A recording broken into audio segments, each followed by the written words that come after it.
massacre, murder, looting, rape, abduction, mutilation of innocent people.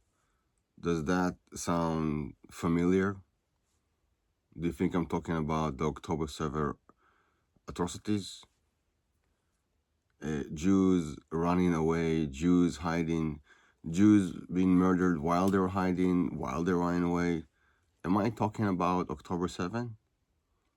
I'm actually not. I'm talking about a massacre that happened in the land of Israel in the summer of the year 1834.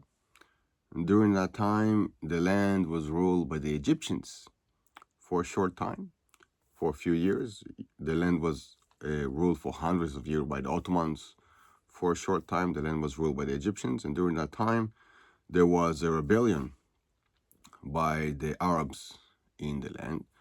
And for some reason, as a consequence of the rebellion, they attacked the Jews and they massacred them in the most brutal, crazy, diabolic, satanic way. Murder about maybe 1,000 Jews. And for some reason, this incident, even though it has there are so many testimonies by Jews about this event didn't get a lot of weight in the Jewish narrative and also in the Zionist narrative. I only heard about this story maybe about 20 years ago when I read the history book about Jerusalem. I learned about this thing, but I was not taught about it in school. So I want to tell you about this, okay? The land of Israel was ruled by the Ottomans from the years 1517 to the year 1917. And during that time, the main Jewish communities living in the land of Israel were the four holy cities, Jerusalem, Hebron, Safed, and Tiberias. There were also smaller Jewish communities in Nablus, in Jaffa, in Akko, in Haifa, and also in Gaza, and also in some other smaller towns that still existed from ancient times. The Jewish communities was half Sephardi and half Ashkenazi Jews, and the Jewish communities in the four holy cities were granted donations from the Jewish communities in the diaspora, like in Poland, Italy, Holland, Morocco, Turkey, India, Yemen, for example.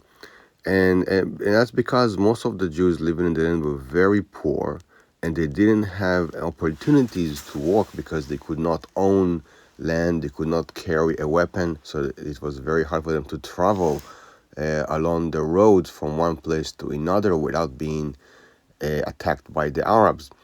And also, even if they were artisans and they had skills and they were making things like, I don't know, for example, making jewelries or making tools from iron or from steel or from gold and silver, it was very hard for them to excel because the authorities didn't provide them with the right opportunities to do so. So in general, they were supported by much bigger Jewish communities overseas for the general expenses of the communities, and that made them really, really vulnerable for every little thing with the relationship with the Arabs, their neighbors.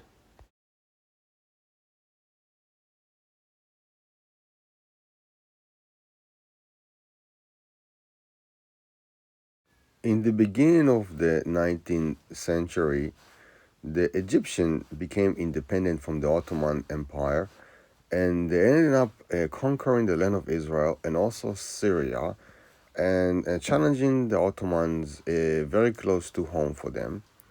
And they started to recruit soldiers from all over the area, including the Arabs in the land of Israel. And not all the time they did it in a nice way. Sometimes they simply forced people to come and be workers and come and be soldiers, and eventually that became a revolt against the Egyptians in the year 1834. And the consequence of that revolt was the immediate pogrom and massacre of the Jews. And up until today, we don't know exactly why the Jews were targeted, because the Egyptians were not that different from the Ottomans in their treatments of the Jews and the Christians in general, in really an exception of two things that actually happened after the revolt, which is, for example, they allowed the Ashkenazi Jews to rebuild the synagogue in Jerusalem that was destroyed in the beginning of the 18th century. But that was in the year 1837, something like this. So after the revolt. So we don't know exactly why the Arabs targeted the Jews, but we assume that it's because that they always hated the Jews anyhow. In Jerusalem, the revolt started in the 31st of May, and Arabs started to riot in Jerusalem. Also, Arabs from the surrounding areas, even from Nablus, they start to come to Jerusalem. And very soon, the Egyptian soldiers could not contain them, and let them do whatever they want. They start to loot and murder Jews that they found in their way. Most of the Jews, they hide in their houses, they hide in the synagogues to find shelter. And all over the night, you can hear the women and the children that they are yelling and they are laughing and they are happy and they are doing their lulu lulu lulu lulu. And we have a description from an historian that actually witnessed that event. His name is Yoshua Schwartz. He wrote a book called What Haaretz, and he was actually in Jerusalem during that time. So he's actually writing that they did as they were burning Jewish houses, looting, stealing, and of course, just like October 7, there were children there, old people, there even handicapped people, and men and everyone else. They came and they were so happy to steal and take whatever they want. Very similar to October 7, as you saw in the videos. And some women were raped over there. People were murdered. A lot of things were stolen or destroyed or burned down. And after a few days, the governor sent a reinforcement, and they managed to quell that revolt.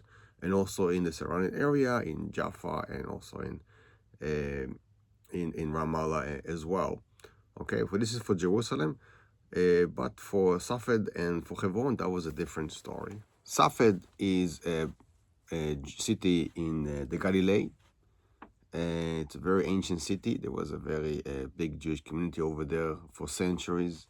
Its spiritual influence on the Jewish people is tremendous. Of course, not as much as Jerusalem, but very tremendous during that specific period. The revolt in Safed started in the 14th of June, but that actually happened after a year of hostilities. There was some sort of Muslim preacher called Muhammad Amur, and he said that the Muslims will kill the unbelievers, and in a year this prophecy will reveal itself. And so a year afterward, indeed, him and the Muslim were shouting that the prophecy is about to happen. So he incited the people to kill the Jews. The governor, in a day, ran away. The governor ran away from the city. He couldn't deal with the Arabs, and the pogrom started. The massacre started. People were beaten up in the street and murdered. So many people started to run away. So many Jews, they were caught by the Arabs as they were hiding, or as they were running away from the city. So at some stages, some people were able to run away, and afterwards they could not run away. So there were some Arabs that promised the Jews that they will hide them or keep them safe if they're gonna get some payment from the Jews. So some Jews were indeed saved, but other Jews, they paid the money, and then the Arabs massacred them and took their money. Some Jews, they ran away out of the city and they hide in small villages in town, like in Zaitin, for example. But they were caught on the way to the villages, and they were stripped naked. All their stuff was stolen. They were simply left as they are, naked and beaten up and bleeding with no treatment or anything like this. In Ein Zaitim, for example, which is Ein Zaitim used to be a Jewish town for centuries until its Jews were simply driven away by the Arabs. So by that point, Ein Zaitim is an Arab town that is sitting on top of a Jewish town. And Ein Zaitim, the Jews ran away to there, and they didn't eat for about 3 days until some people agreed to give them some smaller food. They stayed there for like 40 days. All alone, they can see how the city is burning, and they can hear the people shouting and the women doing lulu and laughing as they're stealing their stuff and burning their houses. Some Jews ran away to a small hill next to Safed, where they find shelters. The Arabs besieged them and only left after they got some money from the Jews. Those who could not escape or didn't know exactly if they're supposed to escape were simply caught and beaten to death. People were caught in caves, they were caught in graveyards, and they were murdered. An example for that is Rabbi Natan Netta, the son of Rabbi Menachem Mendel of Sokolov. He was caught, they beat him up, and they took his eye out. Many people, they were hidden in synagogues, but the Arabs simply burned the synagogue, and those that were caught up, they simply were beaten up. Women were raped. Children also were murdered as well. 500 scrolls were burned with all the information collected for many years, destroyed with that. The Arabs even took the Jews to tefillin and used them as strings for their houses. Women and children were tortured. There are testimonies of women being raped on top of the Torah scrolls. There were some who demanded money for any kind of help, food, water, shelter, from the Jews, simply just using the opportunity to get some money. Rabbi Israel Frosh, a very famous rabbi, they threatened him to with a sword to his neck to give all of his money. He didn't have a lot of money, but he gave all of his money. Everything that he had, he gave them. He got around a group of Jews, and they ran away from the city. Those that were in Ein Zaitun, they paid to the Arabs to bring the Rabbi Israel Frosh to them. Rabbi Gershon Margolis, he paid to the Qadi in order to give shelter to the Hasidic Jews. 600 Jews ran to the mountains and waited over there. Rabbi Hirsch Mogolov, together with another Sephardic rabbi, they besieged themselves in a house, and they defended themselves with stones against the Arabs until they were shot to death. And the Arabs got inside and burned everything and raped the women. The press print house by Rabbi Israel Beck was destroyed. There were also injuries like permanently. Eventually, this pogrom, this massacre, took a month until the Druze, led by Bashir, were sent by the Egyptian to quell the revolt. Terrible things. So what happened in Hebron? Hebron is the second holiest city for Jews. There was a community over there for centuries. A very small community though, because it was very poor and it was oppressed by the Arabs all the time. We have a bunch of testimonies written by messengers who were sent by Hebron to the diaspora to ask for assistance. So we have one, Rabbi Menachem Burla, and he's saying he went in the year 1835 to ask for assistance to the community, and he's saying over here that last year it was a year of terrible thing. An Egyptian cavalry came with their garrisons and came to the city to fight. In the 28th of Tammuz, the land itself was in chaos. All the sounds of drums, and the city was destroyed, and came evil people and devoured. And the evil people were permitted to destroy the city, and their prey was Israel. And those came to loot. They came in the loot and they took from wherever they can find, and even dig under the ground. There was nothing left except for our body, which was beaten and tortured naked. They killed and murdered intentionally those that were holy.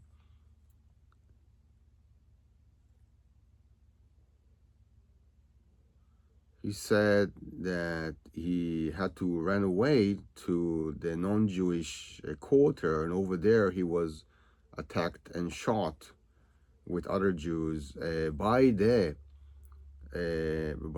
garrison of the Egyptians. And he's given the signature of other rabbis.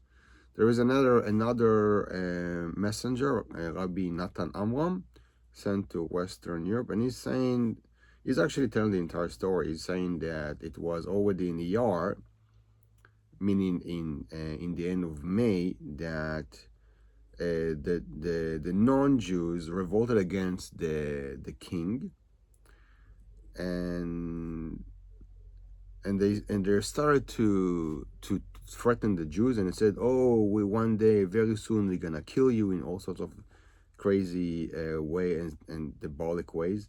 And only with the help of God, we managed to convince them to let us be.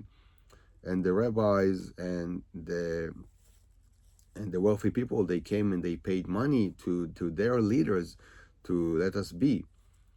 But then in the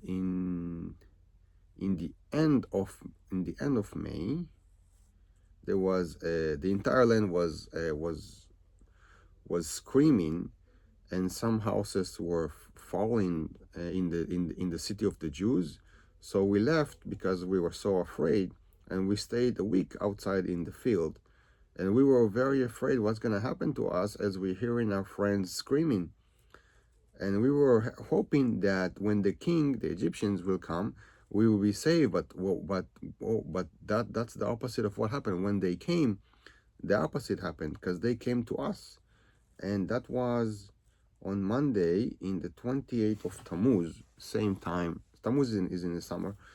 The Egyptian came, and they were permitted to loot and do whatever they're pleased with the city. And they came with us with their fierce arm and murder in their bones. And some of us they killed by shooting, some they cut with their swords, other they took many women, and they tortured them and raped them. They burned our Torah books, they cut off our tefillin, and they laid them all filled with blood and debris all over the towns. We stayed naked and beaten, and we were too weak to even ask for help.